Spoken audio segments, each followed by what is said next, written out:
여러분 안녕하십니까? 다양한 뉴스가 가득한 방송 아주TV 뉴스룸 김예립입니다. 5월 16일 목요일 뉴스 시작합니다. 이창수 신임 서울중앙지검장이 향후 김건희 여사에 대한 수사와 관련해 입장을 밝혔습니다. 수사에 지장이 없도록 모든 조치를 취할 생각이라고 말했습니다. 국민의힘 추경호 원내대표는 대통령 거부권 제한을 위한 더불어민주당의 원포인트 개헌 주장에 대해 결단코 수용 불가라고 입장을 밝혔습니다. 제22대 전반기 국회의장으로 더불어민주당 우원식 의원이 사실상 확정됐습니다.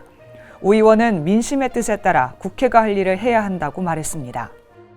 최근 중국 쇼핑 플랫폼인 알리익스프레스와 테무를 통해 해외 직구가 급증했는데 인체에 해롭거나 위험한 제품의 반입도 덩달아 늘었습니다.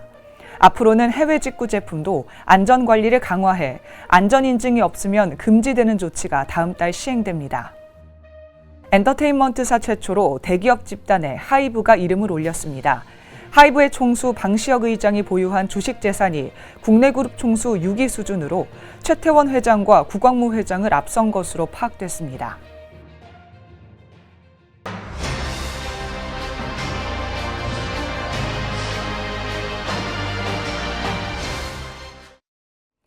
서울중앙지검장에 이창수 전주지검장이 임명됐는데요.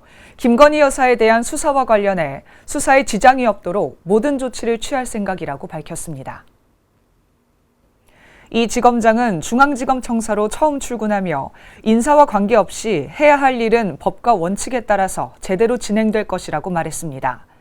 김 여사 소환 여부에 대해선 업무를 최대한 빨리 파악해서 필요한 조치를 하겠다고 답했습니다. 이원석 검찰총장이 김 여사의 명품 가방 수사에 대한 신속 수사를 지시한 것에 대해선 총장님과 잘 협의해서 사건의 실체와 경중에 맞는 올바른 판단이 나오도록 최대한 노력하겠다고 답했습니다. 이번 인사에서 총장 패싱 논란과 관련해 공직자로서 검찰 인사에 대해 말씀드리는 건 적절하지 않고 인사에 대해선 총장님과 의견을 나눈 적은 없다고 말했습니다. 자신을 친윤 검사라고 비판하는 데 대해선 동의할 수 없다고 반박했습니다.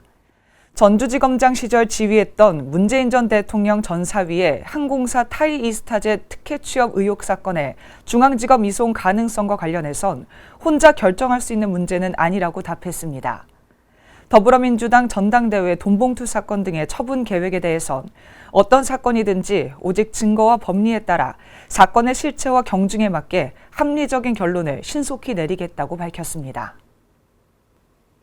국민의힘 추경호 원내대표는 대통령 거부권 제한을 위한 더불어민주당의 원포인트 개헌 주장에 대해 결단코 수용 불가라고 입장을 밝혔습니다.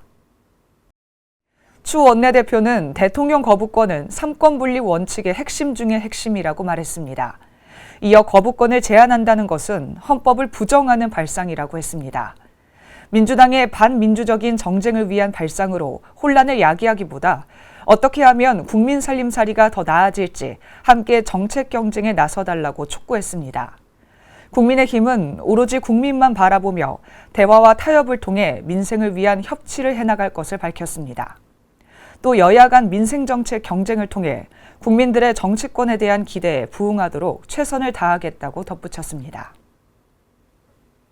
제22대 전반기 국회의장으로 더불어민주당 우원식 의원이 사실상 확정됐습니다. 우 의원은 민심의 뜻에 따라 국회가 할 일을 해야 한다고 말했습니다. 4.10 총선에서 5선에 성공한 우 의원은 민주당 당선인 총회에서 예상을 깨고 재적 과반을 득표, 추미애 당선인을 꺾고 전반기 국회의장 후보로 뽑혔습니다. 운동권 출신인 우 의원은 17대 총선을 통해 국회에 입성했고 문재인 정부의 첫 여당 원내대표로 활동하면서 실천력과 협상력을 모두 보여줬다는 평가를 받은 바 있습니다. 우 의원은 민심에 어긋나는 퇴보나 지체가 생긴다면 여야가 동의해서 만든 국회법에 따라 처리해 나가겠다고 강조했습니다. 2파전 구도로 압축되며 추 당선인 쪽으로 급격히 무게추가 기울었다는 관측이 지배적이었지만 실제 개표 결과는 예상과 다르게 귀결됐습니다. 민주당 모 국회 부의장 후보는 4선이 되는 이하경 의원이 선출됐습니다. 국회의장은 원내 일당이 내는 것이 관례로 각 당이 의장 및 부의장 후보를 추천하면 다음 달 5일로 예정된 22대 국회 첫 본회의에서 표결을 거쳐 확정됩니다. 가결 요건은 재적 의원 과반으로 22대 국회 당선인의 압도적 과반이 민주당 소속인 만큼 우 후보의 전반기 국회의장 선임은 사실상 확정적입니다. 최근 중국 쇼핑 플랫폼인 알리익스프레스와 테무를 통한 해외 직구가 급증했는데요. 인체에 해롭거나 위험한 제품의 반입도 덩달아 늘자 앞으로는 해외 직구 제품도 안전관리를 강화해 안전인증이 없으면 금지되는 조치가 다음 달 시행됩니다. 다음 달부터 80개 품목을 대상으로 13세 이하 어린이가 사용하는 유모차와 장난감 등 어린이용품 34개 품목, 미인증 제품을 쓰면 화재와 감전 우려가 있는 전기운수 매트 등 전기생활용품 34개 품목은 KC 인증이 없는 경우 해외 직구가 원천 금지됩니다. 가습기용 소독, 보존제 등 생활화학 제품 12개 품목도 신고 승인을 받지 않은 제품의 해외 직구를 금지하기로 했습니다. 피부에 직접 닿는 화장품, 위생용품은 1,050여 종의 사용 금지 원료를 포함했는지 검사해 유해성이 확인된 제품은 국내 반입을 금지합니다.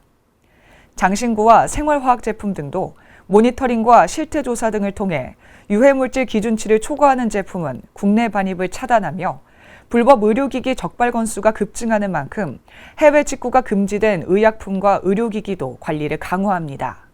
아울러 짝퉁을 유통하는 플랫폼을 제재하기 위해 짝퉁 차단 시스템을 이달 중 도입할 예정입니다. 또 해외 플랫폼 이용 과정에서 발생하는 소비자 피해 구제와 제재의 실효성을 확보하기 위해 해외 플랫폼의 국내 대리인 지정을 의무화하기 위한 법률 개정을 추진하고 소비자 24를 통해 해외 직구 정보를 통합해 제공할 예정입니다. 엔터테인먼트사 최초로 대기업 집단에 하이브가 이름을 올렸는데요.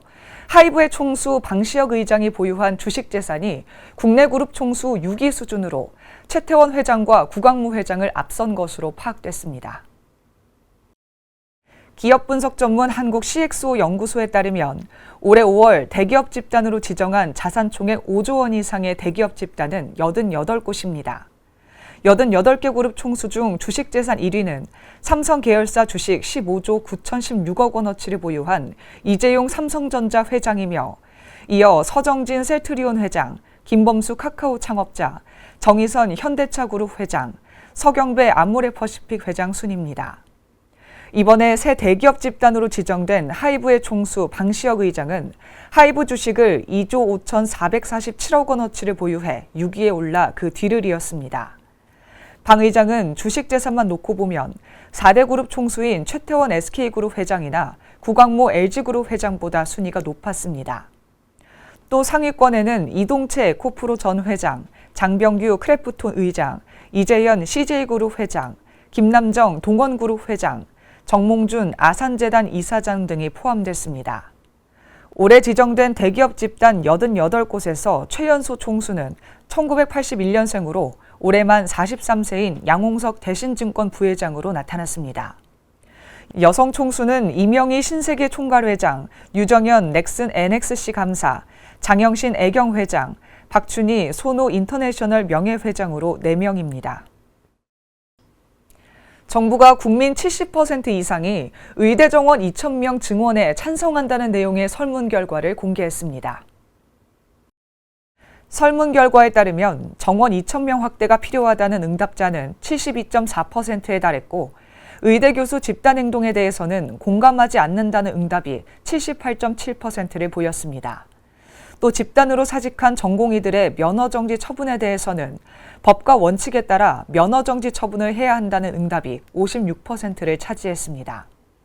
응답자들의 보건의료 분야 위기의 심각성을 묻자 87.3%가 심각하다고 답했지만 비상진료 상황과 관련한 정부 대응에 대해서는 65.3%가 잘못하고 있다고 응답했습니다. 스마트폰 가격이 비싸지면서 수명이 늘어나고 도난 방지 프로그램도 등장하고 있는데요. 구글과 삼성전자가 스마트폰 수명을 연장하기 위해 소프트웨어 업데이트 기간을 통상 3년에서 7년으로 확대하고 있습니다. 구글은 작년 10월 $700, 약 95만 원의 스마트폰 픽셀 8을 출시하면서 소프트웨어 업데이트 제공 기간을 이전의 3년에서 7년으로 늘린다고 밝혔고, 이후 삼성전자가 $800짜리 갤럭시 S24 스마트폰을 내놓으면서 소프트웨어 업데이트 주기를 비슷하게 설정했습니다. 2021년 연방거래위원회는 제품 수리와 유지 관리를 어렵게 하는 업체를 대상으로 소비자보호법이나 독점금지법 위반 여부를 조사하고 위반 시 법 집행을 강화하겠다고 발표했습니다. 이와 함께 구글은 인공지능을 이용해서 도둑이 손에서 스마트폰을 빼앗아 도망가는 것 같은 도난과 관련된 동작이 감지되면 화면을 잠그는 스마트폰 도난 방지 프로그램을 발표했습니다. 영화 범죄도시 시리즈가 한국 영화로는 사상 첫 트리플 1000만 영화 기록을 세웠는데요. 배우 마동석 씨는 계속해서 새로운 시도를 해나가겠다며 8편까지 제작할 뜻을 밝혔습니다. 마동석 씨는 1에서 4편이 1막이라면 5에서 8편은 2막이고 1막이 오락 액션 활극이었다면 2막은 더욱 짙어진 액션 스릴러 장르로 완전히 새롭게 찾아뵐 예정이라고 밝혔습니다. 이어 불의에 맞서는 마석도의 통쾌한 한방이 열심히 살아가는 여러분에게 작은 위로가 될 수 있음을 알기에 마석도는 계속 달리겠다고 덧붙였습니다. 마동석이 주연 기획 제작한 범죄도시 4편은 전날 누적 관객 수 1000만 명을 돌파해 2에서 3편에 이어 1000만 영화 반열에 올랐으며 1에서 4편의 총 관객 수는 4천만 명이 넘었습니다. 이어서 날씨 전해드리겠습니다. 오늘 비구름대가 동쪽으로 이동하면서 강원과 동해안 일부 지역만 가끔 비가 내렸고요. 강원 산지에는 이례적으로 대설주의보가 내려지기도 했습니다. 전국적으로는 강한 바람이 불었습니다. 내일 아침까지도 기온이 10도 안팎을 보이겠지만 낮부터는 기온이 크게 오르면서 온화한 봄 날씨를 되찾겠습니다. 전국에 부는 강한 바람으로 오늘 아침은 한 자릿수로 출발하며 쌀쌀했습니다.